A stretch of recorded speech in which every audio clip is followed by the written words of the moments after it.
Hello વિદ્યાર્થી મિત્રો, આજે આપણે ધોરણ 8 ગણિત વિષયમાં ચેપ્ટર નંબર 7 ઘન અને ઘનમૂળ. અગાઉના લેક્ચરમાં આપણે ગુણાકારની મેથડ છે એ શીખ્યા હતા. બરોબર, ગુણાકારની રીતથી આપણે ઘનમૂળ કાઢતા શીખ્યા.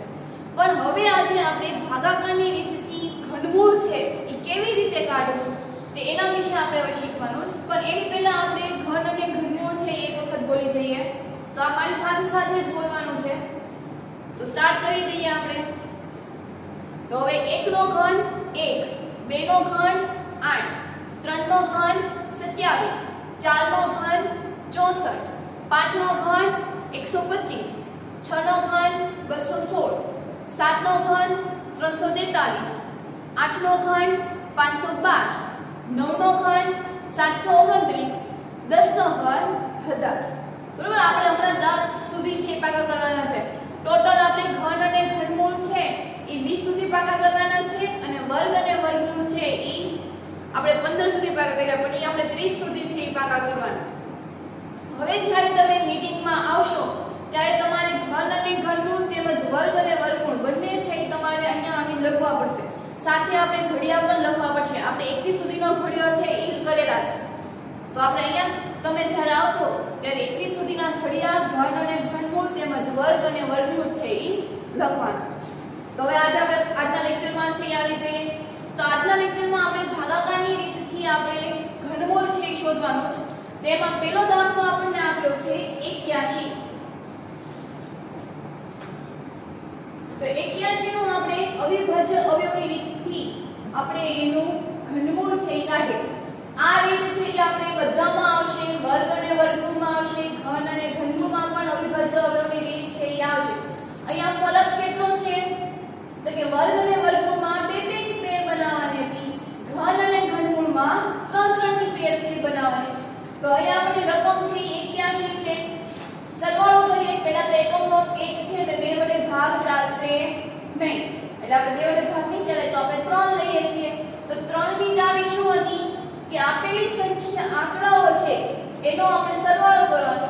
જો એ 3 ના ઘડિયામાં આવે મતલબ કે 3 વડે નિશેષ ભાગી શકાય. હવે આપણે આનો સરવાળો કરીએ તો 8 + 1, તો 8 ને 1 9, તો 9 છે 3 ના ઘડિયામાં આવે તો કે હા, મતલબ કે આને આપણે 3 વડે છે એ ભાગી શકીએ. તો ભાગાકાર કરીએ આપણે તો 3 દુ 6, 3 તેરી 9 ને 3 દુ 6, કેટલા વધ્યા? 8 આપ્યા છે, 6 વધ્યા એટલે 2 વધ્યા. તો બાજુમાં લખી નાખીએ એટલે શું વંચાય હવે 21. તો 3 + 7 21. હવે આના પછી આપણે છે આપણને 3 * 9 = 27, 3 તેરી 9, 3 એકા 3. બરોબર. હવે શું કરવાનું તો કે 3 3 ની પેર બનાવવાની. 3 3 ની પેર બનાવી. જો તો આમાં શું વધ્યા? 1 છે એ 3 વધ્યા. 3 ની પેર બનતી નથી. હવે તમે અહીંયા જુઓ કે આપણને ભાગવાનું કીધું છે. તો ભાગવાનું કીધું હોય તો કોના વડે આપણે ભાગશું તો કે 3 વડે. ગઈકાલે આપણે ગુણાકારની મેથડ છે શીખ્યા હતા. તો ગુણાકારની મેથડમાં આપણે 1 છે ઈ ગુણતા હતા. બરોબર, એક પેર નહોતી બનતી તો આપણે એને ઈ સંખ્યા વડે ગુણતા હતા કે જેથી 3 ની પેર છે ઈ બની જાય. અહીંયા મારે 3 વડે ગુણી શકાય નહીં, કારણ કે અહીંયા 2 ની અછત છે. જો 1 ની અછત હોય તો આપણે ગુણી શકીએ. 3 ની પેર બનવા માટે એને બીજા 3 ની જરૂર છે. અને 3 કેટલી વખત જોવે છે એને તો કે 2 વખત. તો આ સંખ્યાને જો હું 3 વડે છે એ ભાગી નાખું તો મને એનું ઘનમૂળ છે એ મળી જશે. ખાસ યાદ રાખવાનું, આપણે વર્ગ અને વર્ગમૂળમાં પણ શીખ્યા હતા કે રકમમાં તમને ભાગવાનું કીધું છે કે ગુણાકાર કરવાનું છે એ ખાસ યાદ રાખવાનું. બંનેમાં મેથડ સરખી જ છે, ખાલી થોડોક જ એનો ફેર છે એ પડે છે. તો અહીંયા 3 છે એ મને ભાગવા પડશે આ સંખ્યાને. તો એની પહેલા આપણે કેવી રીતે લખતા હતા તો કે આપેલી સંખ્યા 81 છે તો શું લખે તો કે 81 = 3 * 3 * 3 * 3. પેર બનાવીએ તો 1 છે બનતી નથી, એટલે કે આપેલી સંખ્યા પૂર્ણ ઘન નથી. આથી આ સંખ્યાને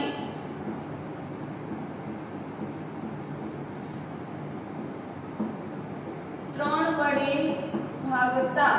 શું કામ ભાગીએ છીએ? કારણ કે અહીંયા બીજા જે 3 બનતી નથી. તો આપણે શું લખતા હતા બંને બાજુ? 81/3 બરાબર 3 ગુણ્યા 3 ગુણ્યા 3 ગુણ્યા 3 અને એના છેદમાં 3.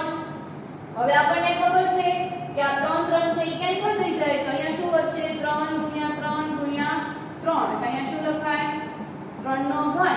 હવે 81/3 કરવાના તો એ પાછું આપણે રફમાં કરવાનું તો 3 દુ 6 2 વધ્યા ઉપર ઉતાર્યા 1 3 સત્તા 21. કેટલો જવાબ આવ્યો? 27. તો હવે આપણને આ પણ ખબર છે કે 3 નો ઘન 27 થાય. હમણાં જ આપણે ઘન છે ઈ બોલ્યા હતા. તો હવે આપણને આની પછી શું કરવાનું? તો કે એનું ઘનમૂળ કાઢવાનું. તો વાક્ય લખવાનું કે બંને બાજુએથી ઘનમૂળ કાઢતા. ઘનમૂળ મારે કાઢવી છે તો ઘનમૂળની નિશાની કરવાની બંને બાજુ. ગણિતનો એક નિયમ છે કે તમે કોઈ પણ પ્રક્રિયા કરો ઈ બરાબરની બંને બાજુ હશે. પણ મારે હવે આ ઘનમૂળ છે એની નિશાની રાખવી નથી તો હું શું કરીશ? તો કે મોટા કૌંસમાં એની ફરતે 1/3 લખી નાખીશ. તો આ 3 3 કેન્સલ થઈ ગયા તો શું જવાબ આવ્યો? 3. તો આપણને સૂત્ર ખબર છે કે 3 નો ઘન 27 અથવા તો 27 નું ઘનમૂળ છે એ શું થશે? તો કે 3. તો આમ આપણે કઈ સંખ્યા વડે ગુણ્યા તો ઈ પૂર્ણ ઘન બની? તો કે 3 વડે ગુણતા આપેલી સંખ્યા છે પૂર્ણ ઘન બની. તો આપણે એને સેન્ટેન્સમાં પણ નીચે લખવું પડે. તો શું લખશું? આમ આપેલી સંખ્યાને નાનામાં નાની 3 વડે ગુણતા પૂર્ણ ઘન બને છે. બરોબર. આ વાક્ય આપણે લખવું ફરજિયાત છે. બધામાં સેન્ટેન્સ છે લખવું પડે કે આપણે કઈ સંખ્યા વડે છે એ ગુણ્યા. તો અહીંયા આપણે પહેલો દાખલો જોયો. કાઈ જવાબ હતું નહીં. અગાઉના લેક્ચરમાં આપણે ગુણાકાર કરતા હતા. ગુણાકારમાં એક સંખ્યા વડે ગુણતા હતા. હવે ત્યાં 1 છે એની ઘટ હતી. અહીંયા પેર બનવા માટે 2 ની ઘટ છે. તો સરળ શું પડશે કે આપણે ગુણવું કે એનાથી ભાગવું? આની વિશે તમે થોડું 9માં જશો એટલે તમને થોડું વધુ ખ્યાલ આવે છે. ઈ તમારે સાયન્સમાં છે એનો ઉપયોગ જે આવે છે. પણ એટલું યાદ રાખવાનું કે જો તમને ભાગવાનું કીધું છે તો બંને બાજુ છે એ ભાગી નાખવાનું. ગુણાકાર કીધું હોય તો બંને બાજુ છે એ ગુણી નાખવાનું. તો અહીંયા આપણે પહેલો દાખલો જોયો. હવે એના પછી આપણે બીજો દાખલો છે એ જોઈએ. તો બીજા દાખલાની રકમ આપણને આપી છે 128. તો સૌપ્રથમ આપણે અવિભાજ્ય અવયવની રીતથી કરવાનું. હવે તમે અહીંયા જુઓ તો એકમનો અંક શું છે? 8. તો 8 છે એટલે એ બેકી સંખ્યા થઈ તો એને 2 વડે છે ભાગી શકાય. તો 2 6 12 2 4 8. હજી એકમનો અંક 4 છે એટલે 2 વડે ભાગી શકાય. 2 3 6 2 2 4. એકમનો અંક 2 છે એટલે 2 વડે ભાગી શકાય. 16 2 8 16 2 4 8 2 2 4 2 1 2. આ ખાસ છે એ તમારે શીખવાનું છે. તમે લોકો જે હોમવર્ક કરો છો એમાં ઘણી વખત મિસ્ટેક હોય છે. તમને આ ખબર નથી પડતી. આપણે જેના વડે ભાગીએ છીએ એ તમારે આ બાજુ જે લખવાની છે એટલે કે ડાબી બાજુ છે એ લખવાની છે. અને 2 વડે ભાગતા જે જવાબ આવે છે એ 128 ની નીચે છે એ મૂકતો જવાનો છે. ખાસ કરીને છે આ શીખવાનું છે. ભાગાકાર હવે આપણને આવડી ગયા છે શું કરવાનું છે. પણ ક્યાં શું લખવાનું ને એ નથી ખબર પડતી. અમુક લોકો શું કરશે કે 2 અહીંયા લખી નાખશે. તો એમ હોય નહીં. છેલ્લે જે શેષ વધશે એમાં એની બાજુમાં જગ્યા છે એ ખાલી રહેશે. જે લોકોને નથી યાદ રહેતું કેવી રીતે કરવું તો એટલું મગજમાં ફિક્સ કરી લો કે આપણે બાજુમાં છે નથી લખવાનું. કારણ કે 2 1 2 આખી પ્રોસેસ શું હશે? તો 2 1 2 આવી રીતે આની પ્રોસેસ છે. v બને છે. બધામાં v બનશે. જો આ 2 2 4 બન્યો v. અહીંયા જો 2 4 8. એટલે આપણે એવી રીતે છે એનો ભાગાકાર કરવાનો છે. બરોબર? ગમે એમ મૂકી નથી દેવાનું હતું. તો હવે આપણે આપણે જો 3 3 ની પેર છે બનાવીએ તો આ પહેલી પેર અને આ બીજી પેર. અહીંયા પેર છે બેની બનતી નથી તો તેની બદલે આપણે શું કરી નાખશું 128 બરાબર 2 * 2 * 2 * 2 * 2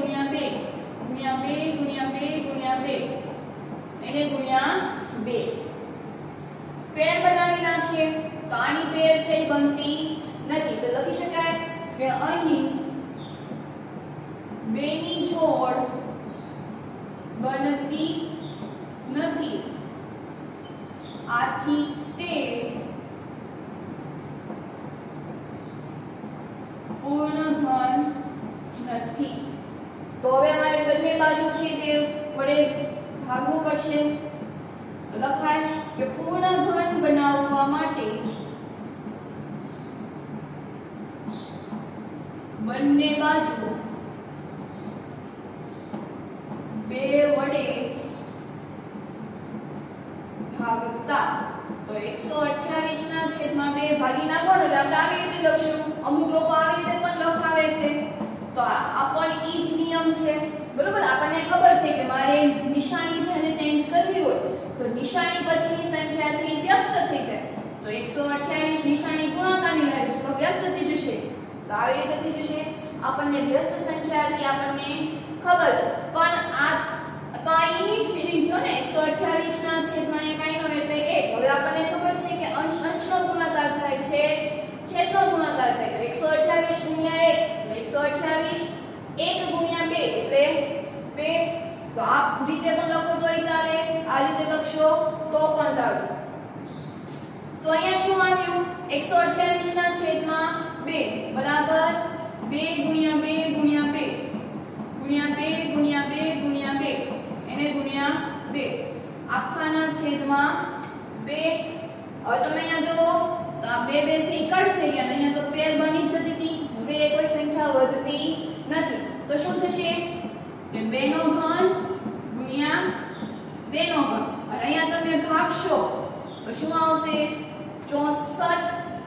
અહીંયા આપણને ખબર છે 2 ગુણ્યા 2 નો ઘન 4 નો ઘન ડાબી બાજુ આપણને જવાબ આવ્યો તો 64 તો 4 નો ઘન આપણને 64 છે ઈ ખબર છે તો આ બંને સાચું થાય 64 પણ લખી શકો અથવા તો 4 નો ઘન પણ લખી શકો.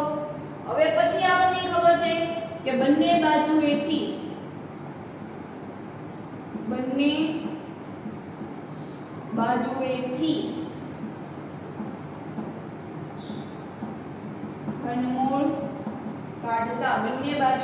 ઘનમૂળ કાઢતા ઘનમૂળની કાઢવી હોય તો મારી નિશાની છે એ મૂકવી પડશે તો બંને બાજુ નિશાની છે એ મૂકી દો. પણ મારે ઘનમૂળની નિશાની છે નથી રાખવી તો એને દૂર કરવા માટે મોટા કૌંસની બહાર 1 તૃતીયાંશ જેથી ઉડી જાય તો શું જવાબ આવ્યો 4. તો √64 નું ઘનમૂળ એટલે શું આવશે 4. તો અહીંયા એક સેન્ટેન્સ એવું લખી શકાય કે આ આપેલી સંખ્યા છે એ પૂર્ણ ઘન બને છે તો નાનામાં નાની કઈ સંખ્યા વડે આપણે ભાગ્યું તો કે 2 વડે સોરી અહીંયા ભાગતા નહીં ગુણ ભાગતા આવશે.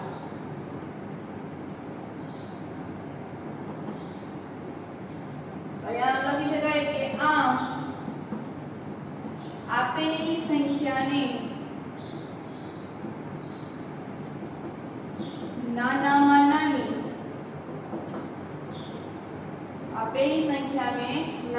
નાની બે વડે ભાગતા તે પૂર્ણ ઘન બને છે. બરોબર, કઈ સંખ્યા વડે આપણે કર્યું તો કે આપેલી સંખ્યાને નાના નાના એક છે એ પેર નથી બનતી એટલે આપણે એના વડે છે એ ભાગવું પડે. તો આપેલી સંખ્યાને કેટલા વડે ભાગ્યા તો કે 2 વડે. તો હવે એના પછી આપણે ત્રીજો દાખલો છે એ જોઈએ. હવે એના પછી આપણે ત્રીજો દાખલો છે એ જોઈએ તો એની રકમ આપણને આપી છે 105. અહીંયા આપણને ખબર છે કે એકમનો અંક છે એ 5 છે એટલે કાં તો એ 3 વડે ભાગી શકાશે અથવા તો 5 વડે. તો 3 વડે ભાગવા માટે તો કે આપેલી સંખ્યાનો સરવાળો છે એ જો 3 ના ઘડિયામાં આવે તો એને ભાગી શકાય. તો સરવાળો કરીએ તો 5 + 3 8 8 ને 1 9 એટલે કે એને 3 વડે છે એ ભાગી શકાશે. કરીએ આપણે 3 વડે તો 3 તેરી 9 10 11 12 ને 13 3 તેરી 9 3 ચોક 12 4 વડે ભાગ કરશું 1 વધ્યા 15 થયા ને 3 પંચા 15 ફરી 3 વડે તો 3 એકા 3 1 વધ્યા 3 પંચા 15 3 પંચા 15 5 એકા 5 અહીંયા આપણે પેર છે ઈ બનતી નથી કોની પેર નથી બનતી તો કે 5 ની તો 5 ની પેર નથી બનતી એટલે આપણે હવે 5 વડે છે ભાગવો પડે પણ એને પહેલા લખી નાખીએ કે 135 બરાબર 3 ગુણ્યા 3 ગુણ્યા 3 ગુણ્યા 5 આપેલી સંખ્યાને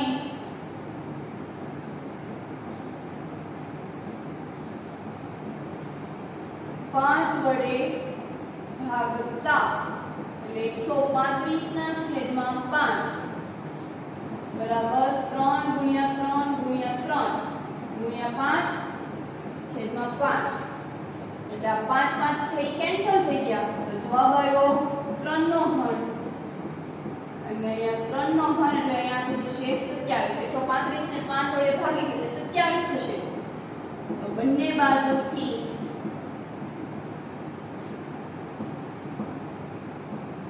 ઘનમૂળ કાઢતા બંને બાજુથી ઘનમૂળ કાઢતા તો 27 નું ઘનમૂળ એવી જ રીતે 3 નું ઘનમૂળની નિશાની મારે નથી રાખવી એટલે મોટા કૌંસની બહાર હું શું લખી નાખીશ 1/3 3 જતા રહ્યા એટલે શું આવ્યું તો 27 નું ઘનમૂળ છે એ શું થશે તો કે 3 એટલે કે આપેલી સંખ્યાને નાનામાં નાની 5 વડે ભાગતા તે પૂર્ણ ઘન બને છે અહીંયા હું લખી શકાય એક વાક્ય કે આપેલી સંખ્યાને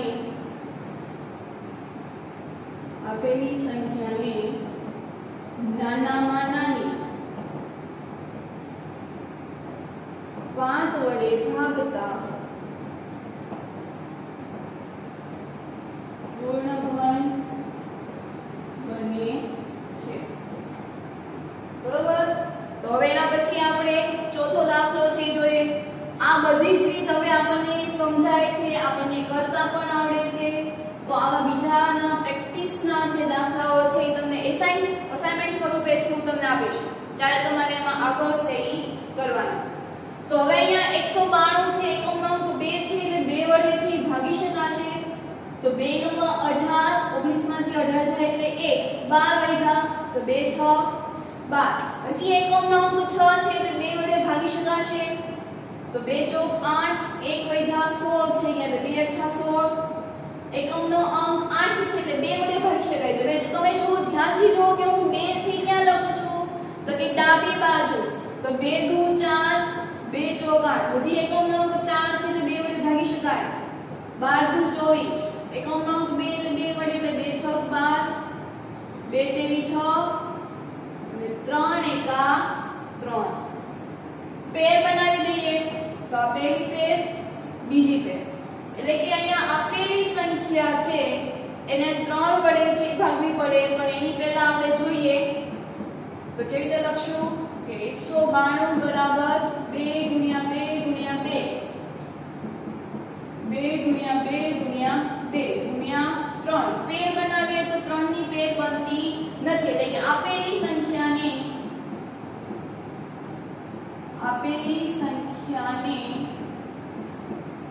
3 વડે ગુણતા આપેલી સંખ્યાને 3 વડે ભાગતા એટલે કે 192 ના છેદમાં 3 એટલે 2 ગુણ્યા 2 ગુણ્યા 2 ગુણ્યા 2 ગુણ્યા 2 ગુણ્યા 2 ગુણ્યા 3 આખાના છેદમાં 3 તો હવે આ 3 3 છે ઈ કેન્સલ થઈ જશે તો શું જવાબ આવ્યો 2 ગુણ્યા 2 ગુણ્યા 2 ગુણ્યા 2 ગુણ્યા 2 ગુણ્યા 2 પેર બનાવે 3 3 ની પેર છે ઈ બની જશે તો કે 2 નો ઘન એને ગુણ્યા 2 નો ઘન એટલે હું આવી રીતે લખું 2 ગુણ્યા 2 આખાનો ઘન એટલે 4 નો ઘન હવે અહીંયા 192 છે તો 192 ને આપણે રફમાં છે પાછળ ભાગવા પડે તો શું જવાબ આવશે તો 192 ભાગ્યા 3 3 6 18 0 વધી ઉપરથી ઉતાર્યા 2 3 ચોક 12 શું જવાબ આવ્યો 64 તો અહીંયા બધે 64 ડાબી બાજુ તો આપણને એ પણ ખબર છે કે 4 નો ઘન એટલે શું થશે 64 તો હવે બંને બાજુએથી ઘનમૂળ કાઢતા બંને બાજુથી ઘનમૂળ કાઢતા તમારે ઘનમૂળ કાઢવું હોય તમારે ઘનમૂળની નિશાની છે લખવી પડશે હવે આપણને ખબર છે ઘનમૂળની નિશાની છે એ કેવી રીતે થાય છે ભૂલ પડવી જોઈએ નહીં બીજા સ્ટેપમાં તો કે મારે હવે ઘનમૂળની નિશાની દૂર કરવી છે તો ઘનમૂળની નિશાની જ્યારે દૂર કરવી હોય ત્યારે મારે મોટા કૌંસની બહાર 1/3 છે લખવું પડશે આ બંને વચ્ચે ગુણાકારનો સંબંધ એટલે 3 3 છે ઉડી જશે કેન્સલ થઈ જશે તો જવાબ આવશે 4 તો 64 નું ઘનમૂળ છે શું થશે 4 બીજી રીતે પૂછવું હોય તો 4 નો ઘન છે શું થાય તો કે 64 આપણે ઘન અને ઘનમૂળ છે બોલીએ છીએ તો 4 નો ઘન 64 અથવા તો 64 નું ઘનમૂળ 4 તો આપેલી સંખ્યાને કઈ સંખ્યા વડે આપણે ભાગીએ તો પૂર્ણ ઘન બની તો કે 3 વડે તો સેન્ટેન્સ છે લખવું પડશે આપણે તો શું લખશું તો કે આપેલી સંખ્યાને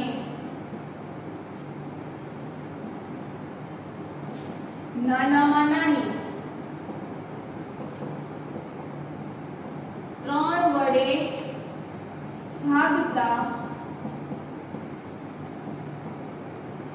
સંખ્યા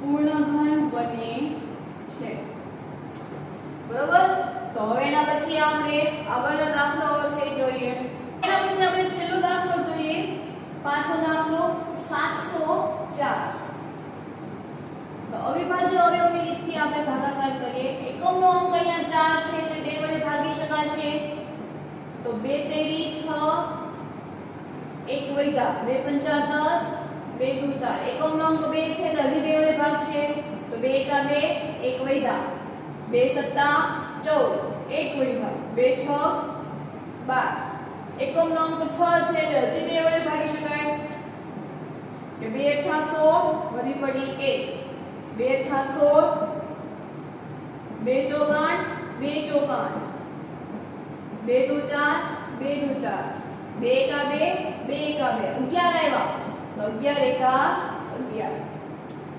શું કરવાનું 3 3 ની પેર આ 1 છે ઈ વધ્યા તો હવે શું કરવાનું તો કે 704 બરાબર 2 ગુણ્યા 2 ગુણ્યા 2 ગુણ્યા 2 ગુણ્યા 2 ગુણ્યા 2 ગુણ્યા 11 પેર બનાવીએ તો 11 ની જોડ છે એ બનતી નથી અહીં 11 ની જોડ બનતી નથી આથી તે પૂર્ણ ઘન નથી પૂર્ણ ઘન બનવા માટે આપેલી સંખ્યાને પૂર્ણ ઘન બનવા માટે આપેલી સંખ્યા કેટલા વડે ગુણવાનું સોરી ભાગવાનું તો 11 વડે ભાગતા તો 11 વડે મારે ભાગવું હોય તો બંનેના છેદમાં 11 છે મારે લખવું પડે તો 704 ના છેદમાં 11 બરાબર 2 ગુણ્યા 2 ગુણ્યા 2 ગુણ્યા 2 ગુણ્યા 2 ગુણ્યા 2 ગુણ્યા 11 છેદમાં 11 તો હવે શું કરશું 11 11 કેન્સલ અહીંયા જો 3 3 ની પેર છે એ બની જાય છે તો શું થશે 2 નો ઘન 2 નો ઘન 2 ગુણ્યા 2 લખી શકાય 2 ગુણ્યા 2 નો ઘન 2 દુ 4 4 નો ઘન અને ડાબી બાજુ 704 ભાગ્યા 11 કરીએ તો 704 ભાગ્યા 11 11 6 66 3 વધ્યા પછી ઉતાર્યો 16 સોરી 4 11 ચોક 44 શું જવાબ આવ્યો 64 એટલે 704 ભાગ્યા 11 એનો જવાબ શું આવશે 64 તો હવે બંને બાજુ શું કરવાનું તો કે ઘનમૂળ કાઢવાનું તો બંને બાજુએથી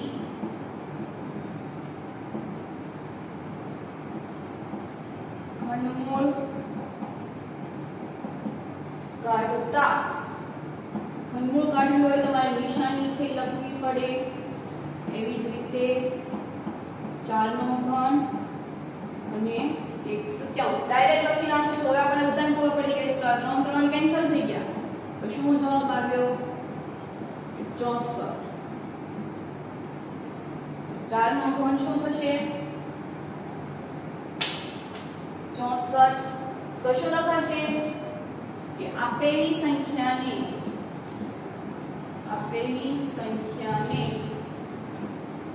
નાનામાં નાની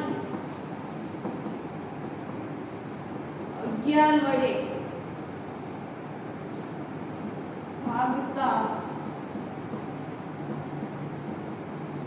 પૂર્ણ ઘન બને છે બરોબર કેટલા વડે ભાગ્યા તો કે 11 વડે કારણ કે આપણે 11 ની જોડક તેમ બનતી નથી એટલે આપણે ઈ સંખ્યા વડે જ તે આપણે ભાગી નાખી અને પૂર્ણ ઘન છે ઈ બને તો આજે આપણે નવી મેથડ છે શીખ્યા ભાગાકારની મેથડ થી તો હવે વાત કરીએ આપણે હોમવર્ક ની તો હોમવર્ક એઝ યુઝ્યુઅલ શું હોય તો કે આજનો ક્લાસ વર્ક એના પછી ઘડિયા વર્ગ અને વર્ગમૂળ તેમજ ઘન અને ઘનમૂળ તો આપણે અહીંયા નોંધ પણ કરી લઈએ સ્વાધ્યાય 7.1 માં પ્રશ્ન નંબર 3 એના પછી ઘડિયા ક્યાં સુધી લખ્યા હતા આપણે 11 થી 21 વર્ગ અને વર્ગમૂળ ઘન અને ઘનમૂળ તો આજે આપણે ભાગાકારની રીતથી શીખ્યા તો હવે આપણે નેક્સ્ટ મેથડ છે એ આપણે એના પછીના લેક્ચરમાં છે એ શીખશું અહીંયા આપણે આજનો આ લેક્ચર છે એ પૂર્ણ કરીએ